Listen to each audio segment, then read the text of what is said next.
Hey, I'm Jason, and welcome to Season 3 of the Tales from the Pit podcast.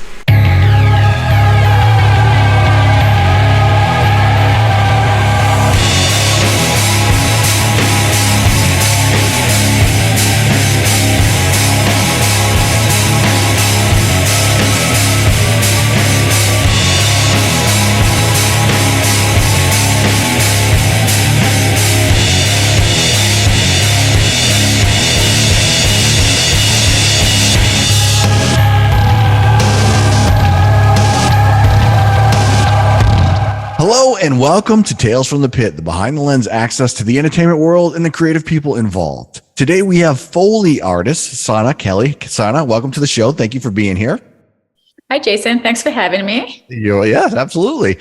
You've been a very busy person, so I'm glad that we were able to make some time to do this. So thank you so much for doing this. We usually like to get started with maybe some background. How, was movie a part of your childhood? What was your sort of origin story, if you will, that got you sort of where you are? So I had no idea that Foley was even a thing. Like everyone else, I thought when, the camera's rolling, they capture all the sounds. So I went to a studio and I saw Foley artists working. I'm like, what are you doing? He's like, oh, I'm making sounds for movies. I'm like, what's production doing? Sleeping when they're recording? Like, what are they doing? He's like, no, you have to take into consideration, like, they got to capture the dialogue, and a lot of times they can't use props that are too noisy because then you're not going to hear the dialogue. You're going to hear the noisy props. So they go out of their way to make the set silent to capture clean dialogue. So I'm like, oh, okay. So they replace everything from footsteps to like hand grab, gun grab, anything is replaced, even chewing. So I'm like, you know what? I'm a little bit of an overachiever. I was walking before I was one, so I got this, I went in front of the mic and tried to walk, and I just couldn't. I kept running into the mic. I couldn't get sync. I didn't even see sync for me to get it. And then he said, some people have it, some people don't. You just don't have it. I'm like, ouch, So then I was like, challenge accepted. So I called basically every studio in my area. And after, a gazillion no's, I got one yes. But Foley artists, they don't like to share their craft. Mm-hmm. So I was allowed to sit in with the Foley mixer. So the Foley artists would shut off the lights when I'm there because they didn't want me to see what they're doing. So they kind of did me a favor because then I really learned to use my ears and get creative. So after they were for the day, I told them I'll clean the props and everything. So then I got to touch all the props and try to remember scenes and recreate it myself. Yep. So yeah, it was great, and this is partly why I even opened TikTok and Instagram, because I want to be able to show people they're trying to learn. Yeah, that's great. Now, are you based out of California at that time? Were you in California? Was this? Yeah. I was in Studio City, California. I'm originally from Morocco, but. Oh, nice. Yeah. Cool. Now, going back, you said you had just gone to a studio and just happened to notice this. Did you have any connections to the movie studios at all, or just happened to be a random thing? Yeah, it was just like a random thing. I was a barista, and there was a customer that always went there, and he's like, oh, like, I work in the studio. I'm like, oh, that's cool. Like, do you want to see it? Yeah. And then. Nice. Yeah. Yeah. So that's cool. That's awesome. I mean, I've done a little bit of Foley artists. I do a little bit of local, independent film stuff here. And I've done a little bit of Foley artists for a few projects. And I'm not a Foley artist. I just have understood the concept behind it and stuff like that. So when you first got the opportunity to go, you said you had a bunch of no's and then finally you got some opportunity to do something. Was it like an intern process? Were you just a part-time thing, or were you thrown full in to just start doing it? So at the time I told them I'm really good at sweeping and making coffee. So of course, if you're training as a Foley artist, you can't get paid. Right. what's someone going to do? Pay you to watch them or slow them down? You can't, you just feel lucky. Felt so lucky to be able to even sit in. Yeah. So I was like, making coffee and cleaning after the artist, keep the room spotless. But then anytime I put a prop, I open props and listen to them. And I did not have the opportunity to do anything. I just sat in for quite some time until they had like a no budget, like they're doing something as a favor. We're all asked to do, something for free all the time. Sure. So they said, hey, we can't pay the artists and the artists are busy and we can't ask them to work for free. Would you want to do this? I'm like, and I get paid. I'm like, yeah. So they were impressed because I would go home and I would put on a TV and I practice doing footsteps, practice sync, like mute the sound, just practice. I mean, I obviously was horrible, but still after, 6-7 takes, I was able to get it. And, a practice, makes perfect. It really does, Right. So people ask me like, do you have to be a dancer? Do you have to? No, I can't dance, but I could dance in Foley like no man's business. So Right. Was there any resources for you back then? I mean, were you watching like behind the scenes stuff? I don't think there was any books or anything on that. no, there's nothing. Yeah. Right. I know also going to school in the morning. Oh, wow. Okay. Getting my bio degree. So while I was doing that, at night, I was, going and trying to soak it all in, trying to learn. I set in mixes, set in an ADR. I was the second engineer. I could run Pro Tools. It's like I got to know, and also sitting in the mix stage after they get the Foley and ADR and dialogue and music and mix it all together. That was really, really good for me because so now when they say, I want this, I'm like, yeah, that'd be really cool. But I think the mixer would prefer it this way. You could ask them first, because when they're mixing, they have a lot of tracks and stuff. And usually the dubbing mixers appreciate that. Yeah. So, all right. So let's talk about that for a second. So your job is not just you actually have someone behind the mixer board who's actually recording and then you're delivering the sounds for them, right? Or with them or whatever. Yeah. Yeah. I mean, you can't do it by yourself if you're doing like big TV shows and movies and stuff, because even the room we're in, the way I set up my Foley stages is the mixer has the speakers that are as close to where I know where most of my mixes happen. And I did my research, which speakers do they use. Yeah. So because I want them to be able to hear as close as my dubbing mixers are going to hear. Also, we add reverb and we use 2 mics. Like if someone's walking from far to close, my mixer is using the far mic. As we get closer, his fader goes up for the close mic. Yeah. And he's also here, or she, they're also writing the reverb mic because now a lot of my clients are asking to add reverb because the mixers don't have time to add all that, So there's a lot that goes into it. Foley, it's not just the Foley artists, it's the Foley artists and the mixers working together as a team. Right. So you're doing reverb and stuff live as you're creating the sounds as well? So it's not being added after? So a lot of my clients require it live. Yeah. Okay. Yeah. Yeah. Wow. Yeah. That's a lot of coordination. Yeah. I'm not adding it. My mixer is adding it. And I lost a client because he wanted more reverb. I'm like, I'm really scared to give you a lot of reverb. Like you're married to it, Right. It's locked Plus in. the mixers, they added, he goes, I want 33%. I'm like, there's no percentage on it. But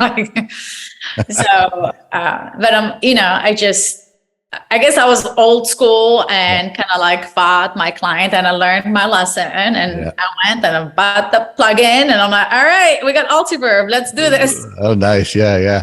So, all right. So let's talk a little bit about Foley for people who don't know. You already sort of explained what Foley is, but basically, like you said, and it's not consistent. I assume some big productions will Foley everything, and then some low budgets may just Foley certain parts where they couldn't get good quality sound. Is that accurate for you, or?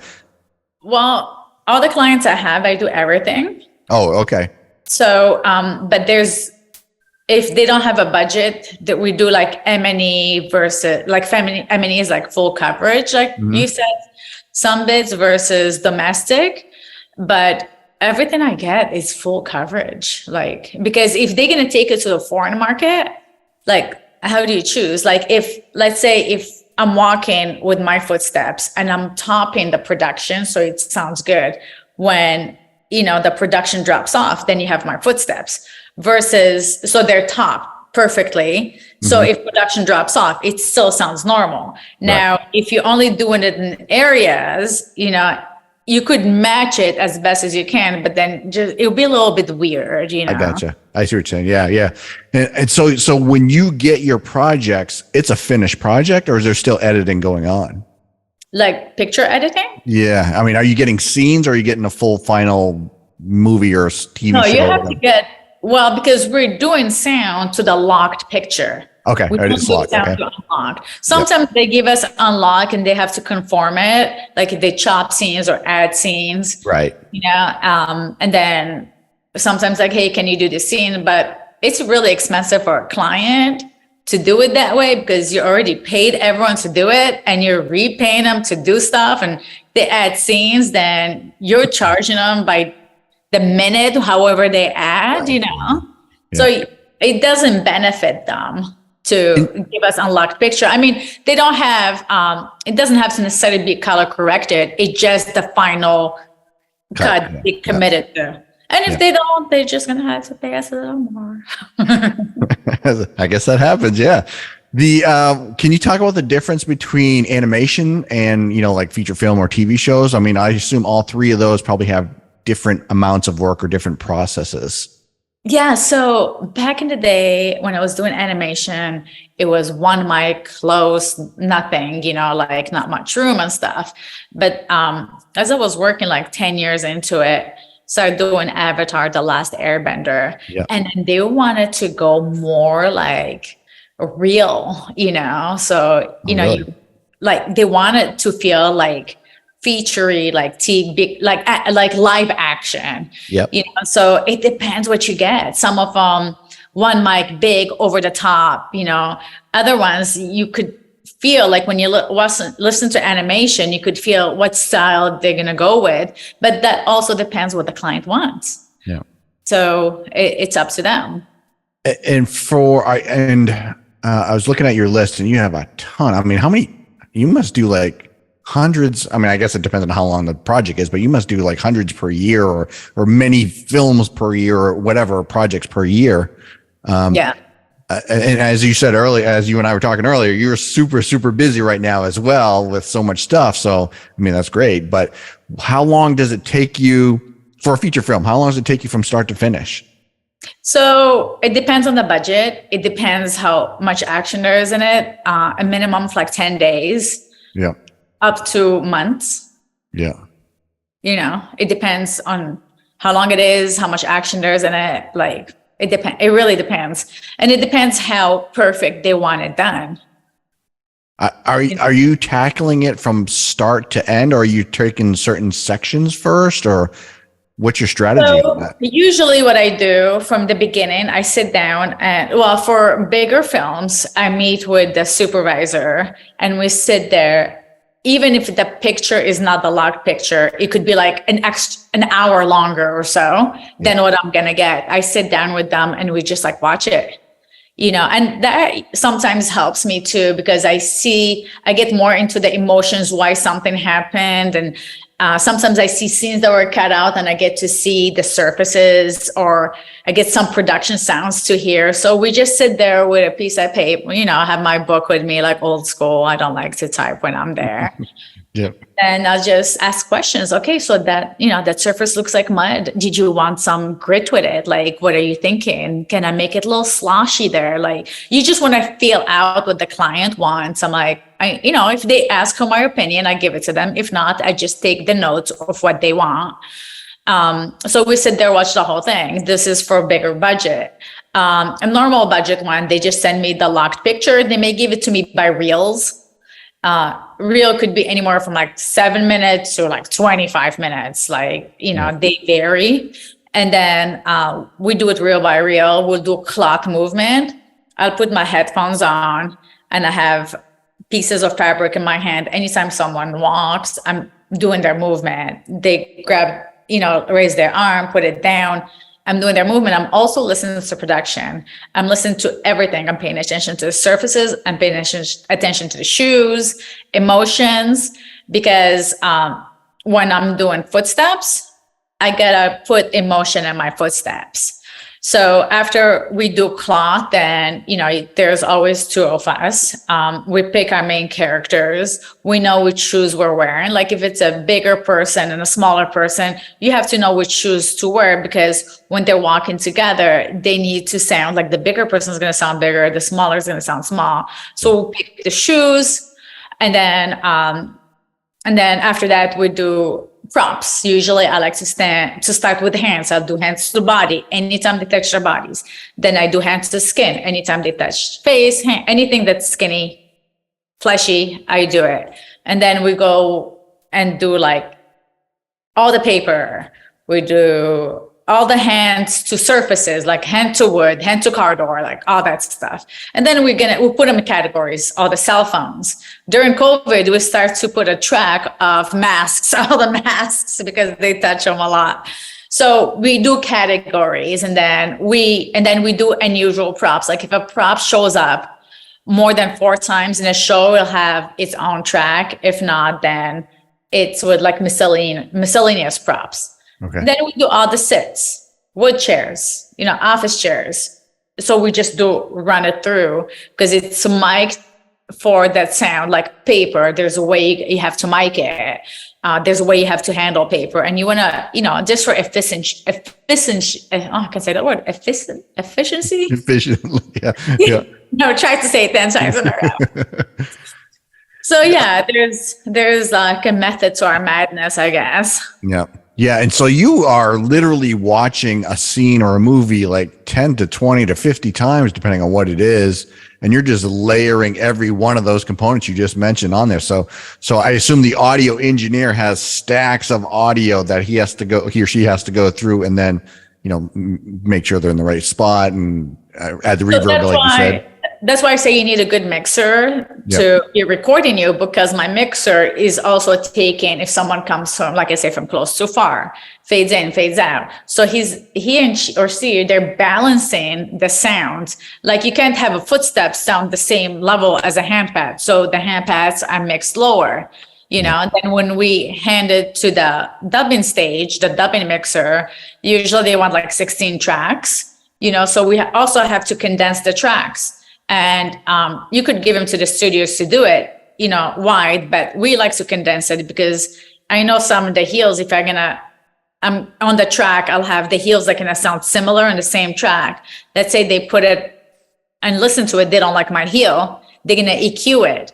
So instead of them trying to find my actor with that heel, that actor and similar sounding tones are in that track. So they could just put an EQ on the entire track and not have to worry about it. Oh, wow. So. Yeah. I mean, that makes sense. Have you ever had to like go on set for anything? Have you ever in a situation where like, all right, I need to see the environment or anything like that? I only do that like as an excuse to go on set. Really. Yeah. I can imagine there's some crazy cool stuff, but I just didn't know if, I really need to see this environment to see what it would really sound like to mimic that sound or something. No, I just do it too. Yeah. Usually they tell you, you hear production. Sometimes there's clean production and stuff, but I did it for, what show was it? Was it Pretty Little Liars? I don't know. One of the shows that I worked on. I'm like, oh, I really need to see this. Like, I just wanted to see the set. When I went in, I'm like, that's the set. It was really cool to see the set. Like, I don't know if it was, I forgot whatever show. It was a Warner Brothers show. Okay, cool. They shot it on the lot. I worked in the lot. So it was just a nice little excuse. Nice. Do you ever have to travel or are you ever going to someone else's studio, or are you physically always doing it at your studio? So when I first started, like 28 years ago, I always was going to different people's studios. And the last 3 years before I opened my stage, I was at Warner Brothers. Yep. And in 2016, I opened my own studio. And from that point, now I have 3 stages, and I don't go work anywhere else. But if Warner Brothers really needs me, of course I go there. So talk about the stages. So you have 3 different stages. Are they different types of environments, or is it you just have 3 different Foley artists going on at the same time, or what? Explain that. So I built my first stage, and then I was renting a space, and I made it into a Foley stage, and then I had my Foley stage too that I built from scratch that I own. And then the renting, you're like at the mercy of the landlord. They want to raise rent and all that stuff, and so your hands are kind of tied. So I really liked the industrial building where I was at, and I found out another unit was available, and it was really big, and that's what I wanted. So I bought it before it was in one on the market. And you guys usually see me in my stage 2.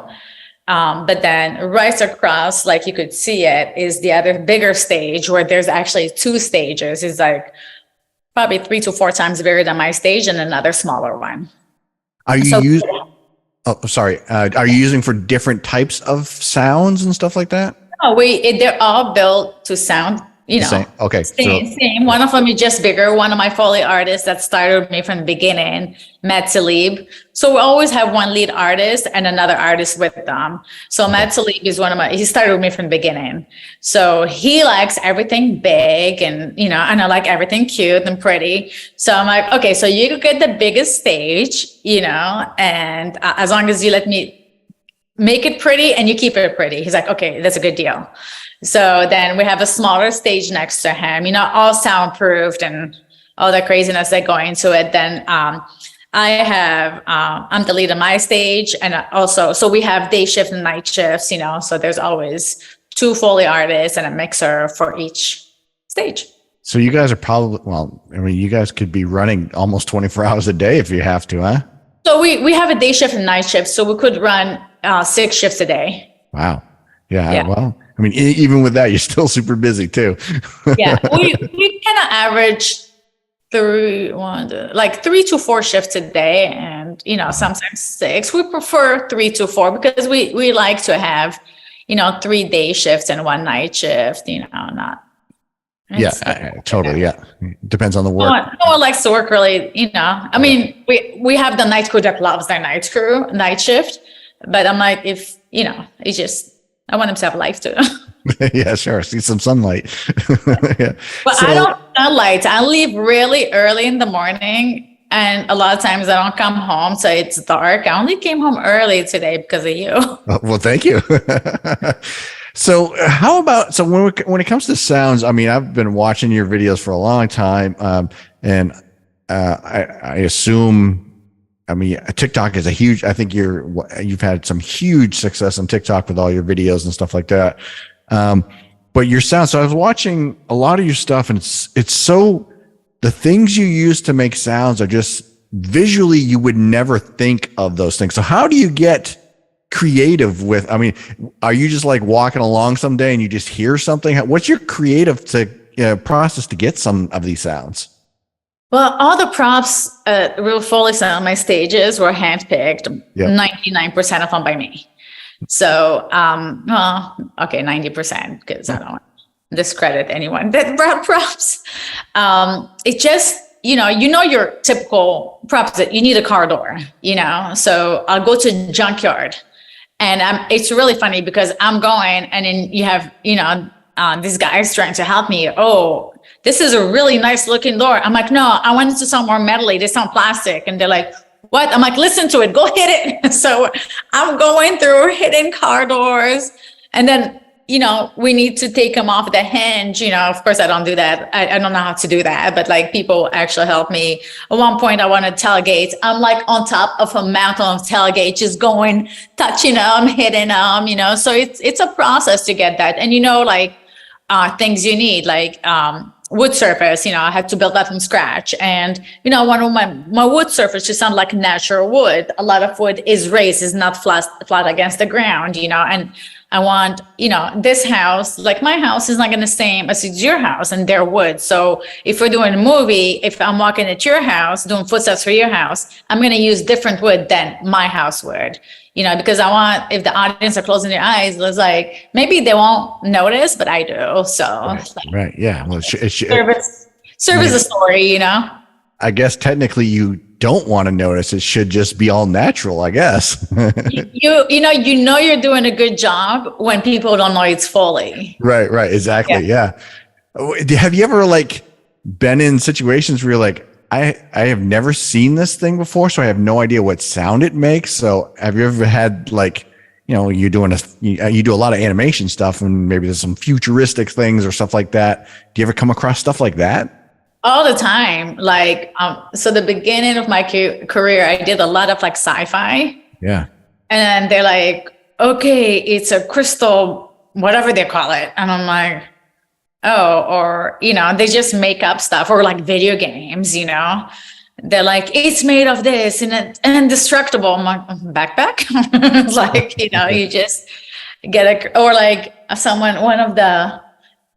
video game I did. They're like, we want the sword to sound magical. I'm like, what the heck am I supposed to do with that? So I'm like, okay, I get an idea. So I get a wine glass. I licked my finger, filled it up with different wine. I went in a circle, like that. And I told my mixer to kind of slow it down. So we played it slowed down, reverse, just played around with it.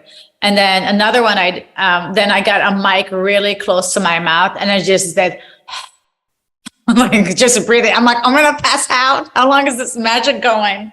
So you just get those are the cool things that makes our job fun, where you have to get creative. You don't know what it is. Right. But when we're working on the League of Their Own, I don't watch baseball, So I start going to thankfully my best friend loves the Dodgers. So I went to watch some Dodgers with her. Of course, I was annoying her with my stupid questions. And then I went to some kids' baseball and softball, just so I could hear the shoes, the clickety clackety sounds, So it was, you have to do research. Yeah. And there's a weird woman who keeps asking us to walk around or something. Yeah. Listening to our shoes. Yeah. Because I wanted to hear, and I had to go really upfront, and I'm not looking at them and just putting in my ear. What does it sound like when the cleats hit the base? And then I went and bought cleats and bought bases, and yeah. Yeah, that's crazy. Yeah. I imagine, there's just so much, even today, there's just so much work going on and so much crazy, with all the online streaming stuff, and a lot of this stuff is, I don't know what budgets are, but I'm sure there at some point, some of these budgets were pretty crazy. And I assume some of this deadlines might be pretty tight.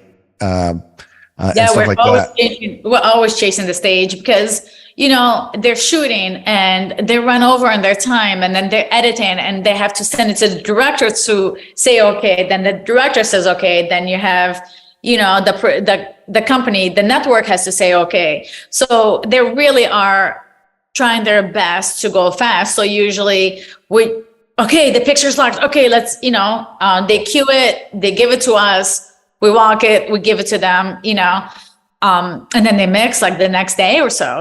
We're always chasing the stage, Sometimes we have luxury. It was okay, some shows they're a week ahead of time, So we're yeah, sweet, but we could move it around if something comes last minute or pushes. So, but it's when you're in this business, it's just sometimes hard to kind of schedule your life. I have a lot of people like yourself is hey, can you do a podcast? I'm I really want to, I don't want to come off as mean, but I don't know what my life is going to be like. And right.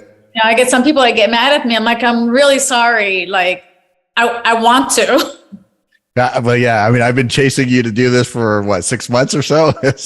And I always say, I want to do it. I certainly do appreciate anytime you have. So yeah, I totally understand that. Absolutely. Yeah. And then when we have a day or two off, sometimes I want to be with, my husband and kids. Right. So, well, let's talk about that. So when you're not constantly working like this, do you have other things you like to do? Do you have other hobbies or anything like that? Actually, this is one of my hobbies, snowboarding. I Oh broke no. my hand. Oh no. So yeah, we go snowboarding whenever we can. I like to, when it's sunny, I like to go roller skating. My husband runs a roller skate. We live by the beach, Costa Mesa, Huntington Beach area. Yeah. So Nice. whenever we're not working, we get our bikes. We go. Sometimes we take cards with us, and I love people watching. I love people. Yep. So we just sit there, play cards, have a drink. Try to take the kids to go with us, but they're in their 20s. They don't. It's not cool to hang with mom.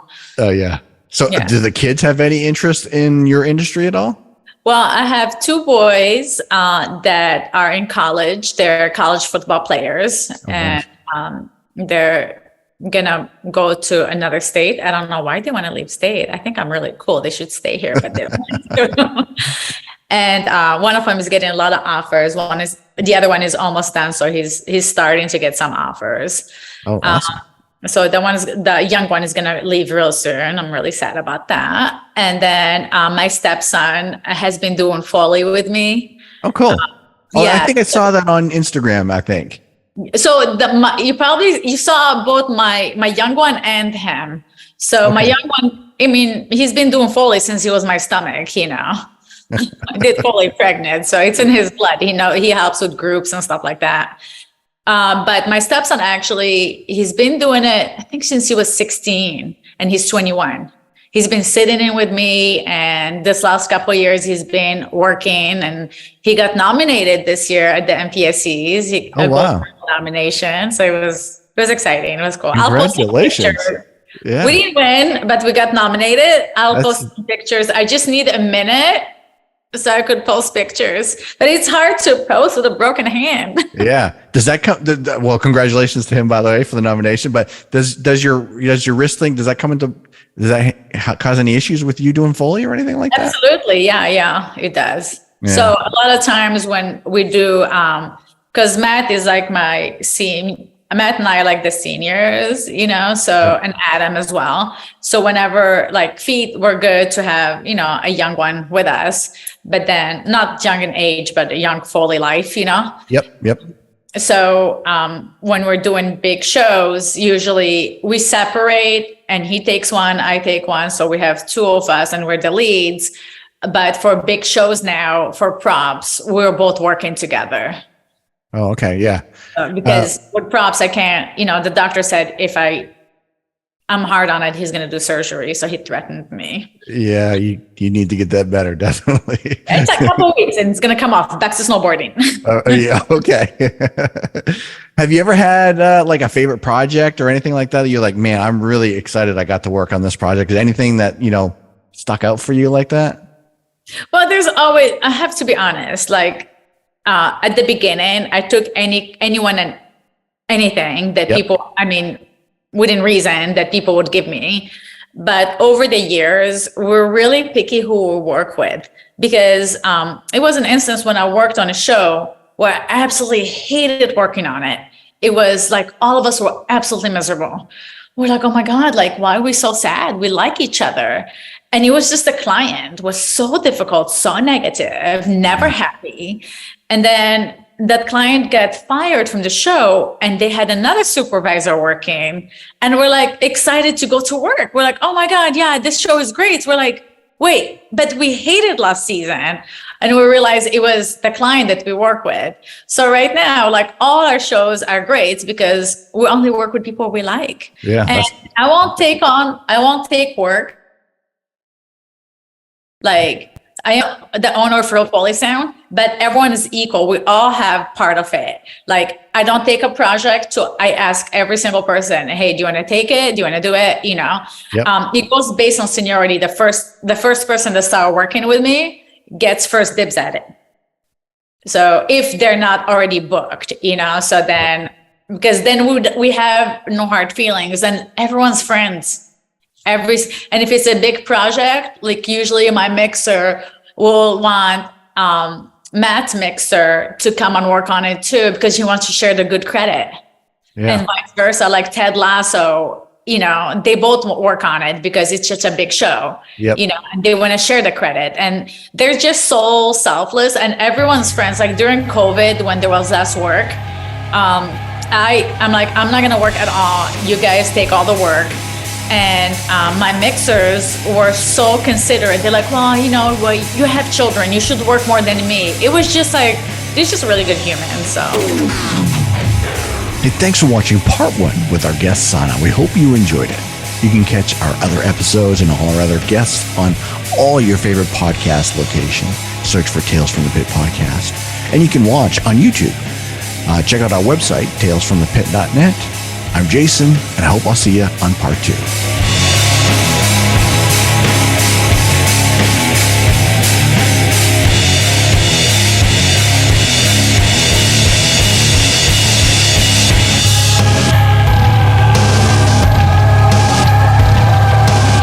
This episode was edited and produced by me, Jason Levasseur. Visit talesfromthepit.net for more episodes just like this. For me, I think when people want to learn Foley, I'm like, don't just focus on going to Foley stage to learn. Try, if there's a music studio near you, go to the music studio and learn how, everything is done. Learn how your mixes, understand the mic, understand sound, understand everything.